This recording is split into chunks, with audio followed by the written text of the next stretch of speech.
wabarakatuh. Perkenalkan, saya Insinyur Dedi Haryadi, STMkom, dosen tetap Program Studi Teknologi Informasi Fakultas Teknik dan Teknologi Informasi Universitas Jenderal Ahmad Yani, Yogyakarta. Saat ini, saya dalam proses mengikuti sertifikasi dosen yang diselenggarakan oleh Kementerian Pendidikan Tinggi, Sains, dan Teknologi.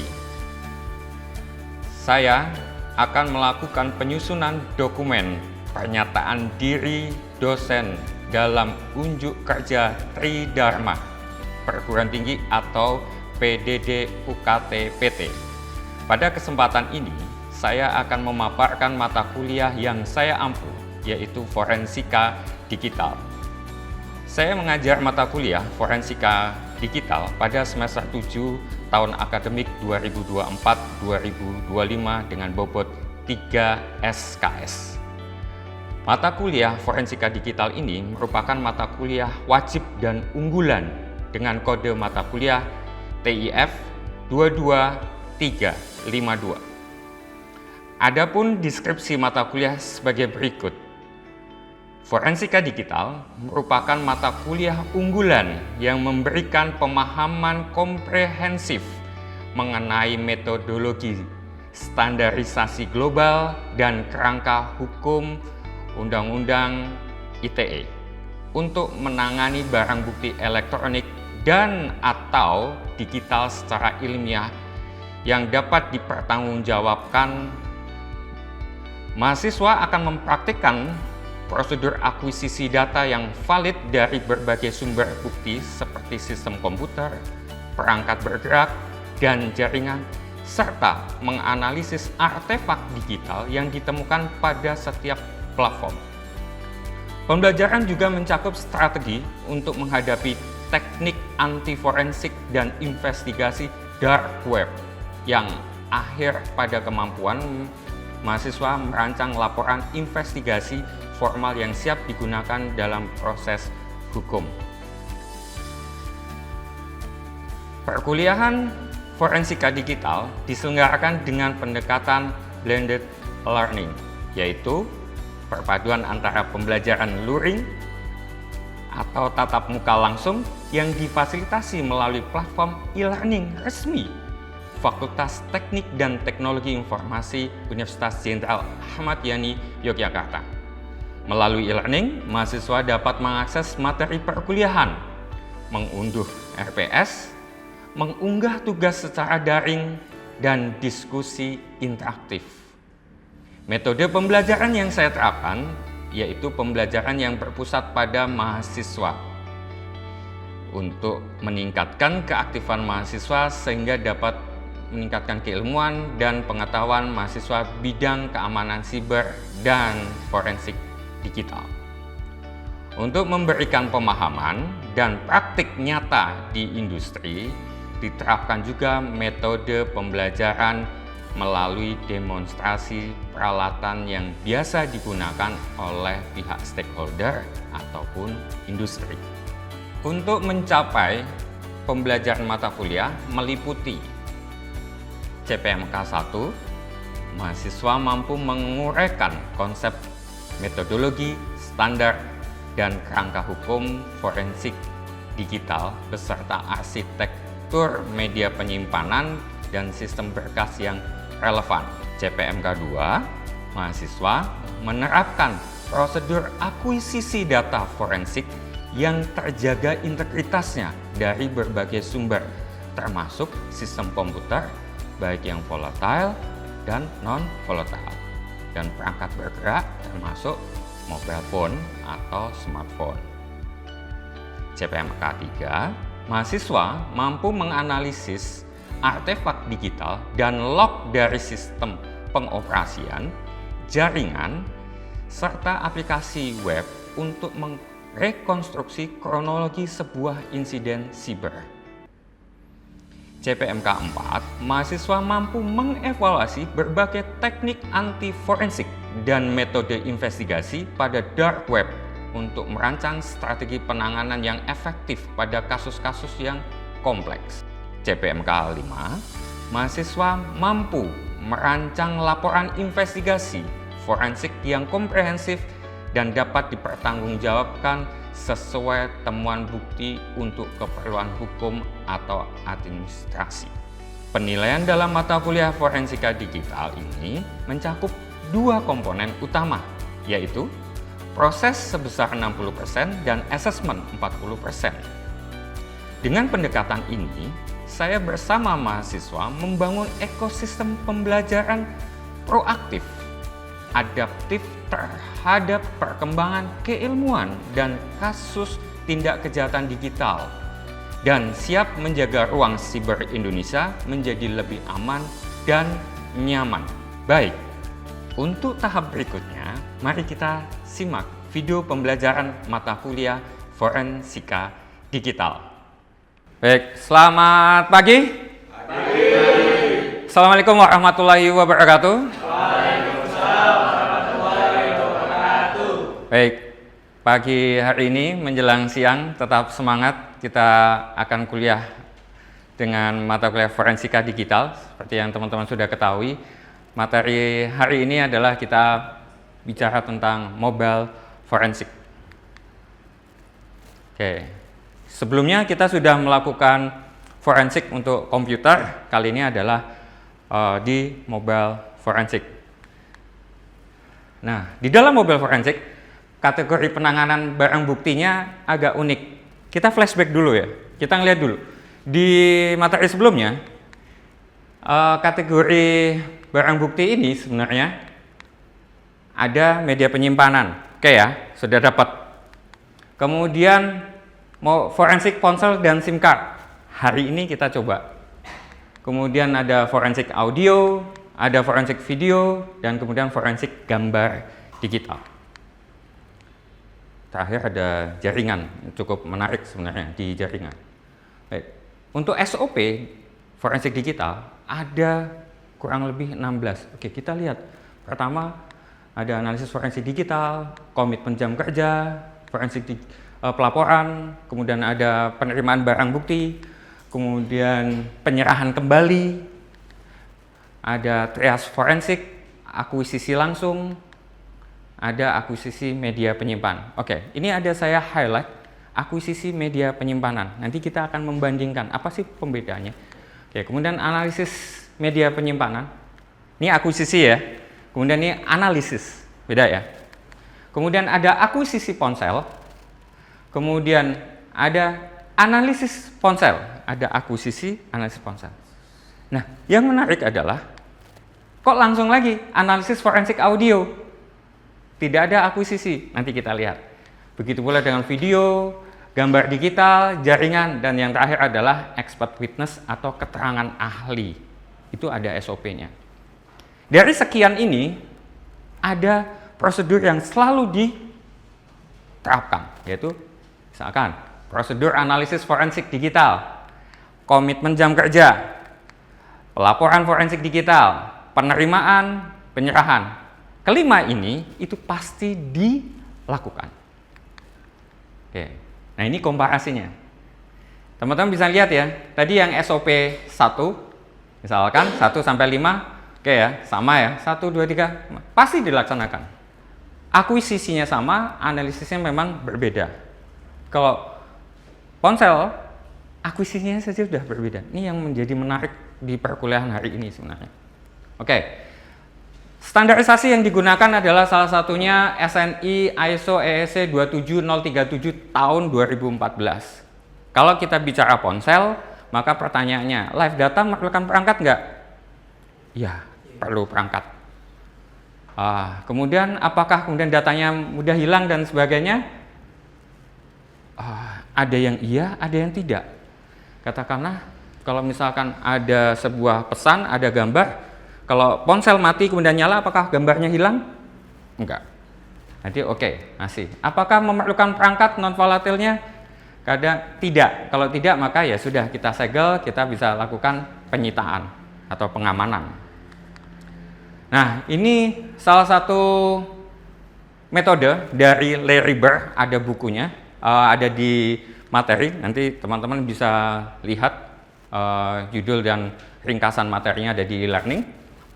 Kita lihat dulu status ponsel atau status dari barang bukti ini.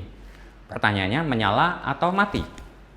Kalau misalkan menyala, maka yang akan diakuisisi terlebih dahulu ponsel, kartu SIM, baru kartu memori. Kalau yang mati, terbalik. Yang diutamakan adalah kartu SIM terlebih dahulu, kartu memori, dan ponsel. Oke, ya. Kemudian semuanya harus dilakukan dokumentasi dan koleksi dengan baik, sesuai dengan tata cara. Oke, ini ada fundamental, ini contohnya adalah Android ya. Android. Oke, fundamentalnya itu sebenarnya terbagi menjadi dua. Kalau di Android ada non-rooted dan rooted. Ini menjadi pakem. Tapi kalau misalkan nanti saat demo kita mau non-rooted, mau rooted, nggak ada permasalahan. Beberapa penelitian yang saya lakukan, saya lebih banyak menggunakan yang rooted. Fundamentalnya ada dua, nanti kita demokan juga. Ada yang auto detect. Prasyaratnya apa saja? Satu, ponsel harus menyala. Ponsel dalam kondisi tidak terkunci. Kemudian ada mode debuggingnya harus aktif. Kemudian koneksinya adalah sebagai protokol transfer, karena nanti pakai kabel ya, menggunakan kabel. Oke, ini fitur terbaru dari peralatan Celebrate UVET, yaitu ada Smart Flow. Jadi cabut dulu SIM cardnya, kemudian dinyalakan, kemudian kondisinya flight mode dan tidak terkunci pastinya, debuggingnya juga harus aktif dan USB-nya sama. Sebenarnya kita juga bisa, teman-teman bisa. Ada namanya Android Debug Bridge. Yang bisa kita lakukan adalah pertama kita melakukan ADB device ini untuk memastikan apakah barang bukti elektronik, dalam hal ini adalah ponsel cerdas bersistem peroperasian Android, kita pastikan device-nya terdeteksi baik atau tidak. Kemudian ADB shell kita sudah mengakses ke dalam si ponsel, kemudian kita juga bisa screen capture, kita bisa mengirim berkas ataupun kita bisa narik berkas, dan kita juga bisa memastikan info dari memori yang digunakan si Android ini atau barang bukti. Oke, dari sini. Baik. Dari barang bukti elektronik berupa ponsel cerdas, artefak apa yang mau kita cari? Ada yang mau bertanya? Atau ada yang menjawab justru? Saya, Pak. Oke. Seperti yang saya ketahui terkait dengan aktivitas mobile forensik ini, artefak itu kan biasanya dicari berdasarkan data sistem operasi, penggunaan aplikasi ataupun namanya aktivitas pengguna. Nah, artefak itu bisa mencakup terkait dengan artefak komunikasi seperti aktivitas SMS keluar masuk ataupun riwayat panggilan keluar masuk juga, atau mungkin kita bisa terkait dengan aktivitas ataupun artefak sistem yang mencakup file konfigurasi aplikasi, kemungkinan event log yang tercatat, serta mungkin yang bisa dikatakan sebagai artefak apa saja yang dicari itu yakni artefak aplikasi. Itu berupa aplikasi apa aja yang digunakan oleh pengguna dan hingga ke penggunaan kapasitas yang yang berasal dari aplikasi tersebut. Mungkin itu, Pak. Oke, terima kasih Mas Yongki. Saya tampung dulu, kita simpan memori dari jawaban Mas Yongki. Oke, ini contoh. Kita contoh. Artefak apa yang mau kita cari? Oke. Kita masih berkutik dulu dengan materi fundamentalnya. Kita akan lihat barang bukti apa sebenarnya yang kita cari. Ada penelitian yang pernah kami lakukan ini adalah kita melakukan akuisisi barang bukti digital dari ponsel dengan teknik kita mengirimkan agent, kita menginstal agent. Ini artikel ilmiahnya ada, kami publikasikan secara internasional. Waktu itu penyelenggaranya di Jogja, tetapi ada prasyarat khusus. Kalau tadi ada umum, sekarang ada khusus, yaitu install PC box di dalam ponsel. Nah, ini alur kerjanya. Kemudian, nah, kita mencoba menjawab pertanyaan atau tadi dari jawaban Mas Yongki. Kita lihat, sebenarnya kalau kita misalkan WhatsApp, barang bukti digitalnya ada di mana sih? Ada di sini teman-teman. Ada di /data/com/ baru nanti nama aplikasi. Ini akan apa istilahnya, hampir semuanya di sana. /data/data. Jadi WhatsApp. Di artikel ilmiah ini juga kita melakukan identifikasi tidak hanya single apps, tetapi ada yang dual apps atau cloning apps. Itu ada beberapa. Nah, ini juga kami mengidentifikasi ada /data/user/99. Kemudian ini sebenarnya barang bukti elektroniknya adalah ponsel merek Xiaomi dan mempunyai sebuah fitur namanya dual apps. Nah, kemudian kita identifikasi ini. Nah, ini ada penelitian dari Anglano. Barang bukti digital berupa percakapan WhatsApp ini sebenarnya tersimpan ada 9 kurang lebih barang bukti digital yang potensial. Ada dari kontak, chat, backup, avatar, bahkan log file, ada berkas yang diterima, berkas yang dikirim, termasuk konfigurasi ataupun preferensinya. Ini sudah ada penelitiannya, jadi teman-teman juga bisa belajar lebih lanjut. Artikel ilmiahnya nanti saya sertakan di e-learning. Nah, barang bukti digital berupa WhatsApp, ada beberapa teknik akuisisi sebenarnya yang luar biasa perkembangannya. Yang tadi sebelumnya harus rooted dan sekarang non rooted. Ini tidak menggunakan perangkat seperti Celebrate UVET. Teman-teman juga bisa sendiri sebenarnya. Pertama ada WA KDBE. Ini sayangnya memang 2 tahun yang lalu dirilis, sekarang tidak dikembangkan, tapi bisa menjadi referensi. Dan yang menarik juga ada tekniknya downgrade method.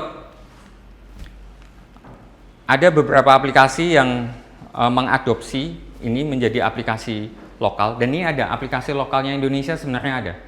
Tapi ini artikel ilmiahnya kebetulan tidak menggunakan aplikasi yang dari produk kita, tapi menggunakan produk lain. Ada, nanti saya juga sertakan artikel ilmiahnya, dan ini juga penulisnya orang Indonesia. Dan yang menarik adalah ini, ada sebuah vulnerability di dalam ponsel Android versi 12 kurang lebih 2024-044. Ini sudah saya coba, dan ini adalah saya direkomendasikan oleh rekan kami di dalam grup yang saat ini berprofesi sebagai security engineer, mungkin reverse engineer mungkin di luar negeri, yang kemarin juga membantu memecahkan ransomware. Beliau memberikan tutorial di sini, nanti di materi teman-teman bisa klik nanti tutorial, dan tidak perlu peralatan proprietary atau peralatan yang mahal. Teman-teman bisa mendapatkan barang bukti digital dari percakapan WhatsApp. Ini sangat menarik sebenarnya. Baik, saat ini waktunya kita demo menggunakan aplikasi. Baik, kali ini kita akan mendemonstrasikan bagaimana proses akuisisi barang bukti elektronik. dan atau digital yang potensial. Kali ini ada Mbak Novi dan Mbak Bella akan mendemonstrasikan proses akuisisinya. Baik, Mbak Novi, untuk SIM card kita masukkan ke dalam port sumber. Kebetulan SIM card adalah nano, silakan bisa di.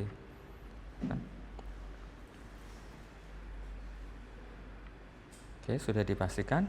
Baik, selanjutnya media penyimpanan.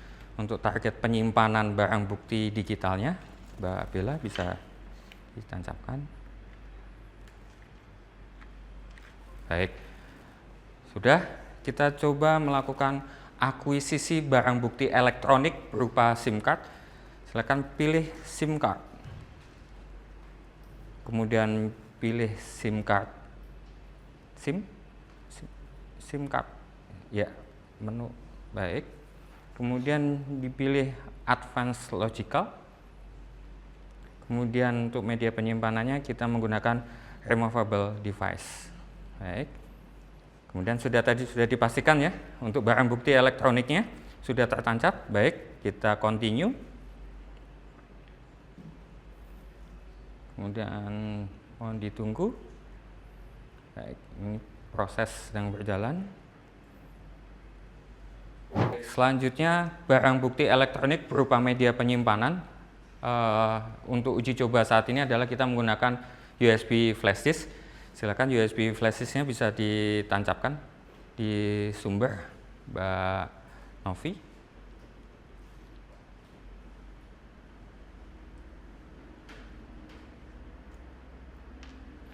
Baik, sudah. Kita pilih menu mass storage, silakan. Kemudian kita pilih mass storage device USB drive yang nomor 3 dari sebelah kiri tengah. Ya, baik, betul. Kemudian kita pilih physical, metodenya yang pertama. Kemudian removable drive, oke. Kemudian kita continue.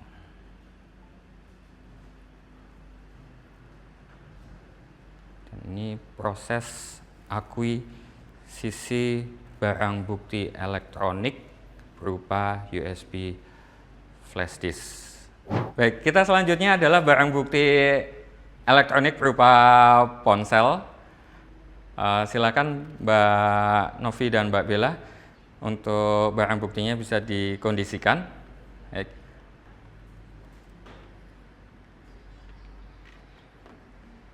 Kemudian tancapkan di ujung sebelah kiri.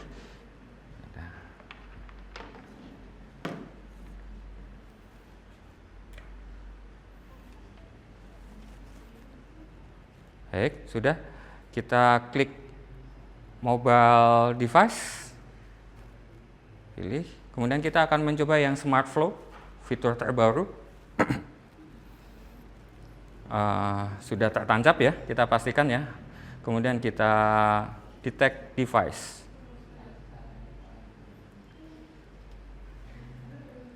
Baik, selanjutnya removable device.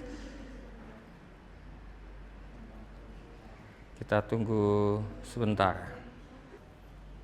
Proses akuisisi masih berlangsung. Baik, kali ini kita akan mencoba langsung analisis dari proses akuisisi tadi. Yang pertama kita coba yang SIM card. Oke, Mas Noval bisa kita demokan di summary reportnya. Jadi proses forensik yang dilakukan di SIM card adalah tampilannya kurang lebih semacam ini reportnya.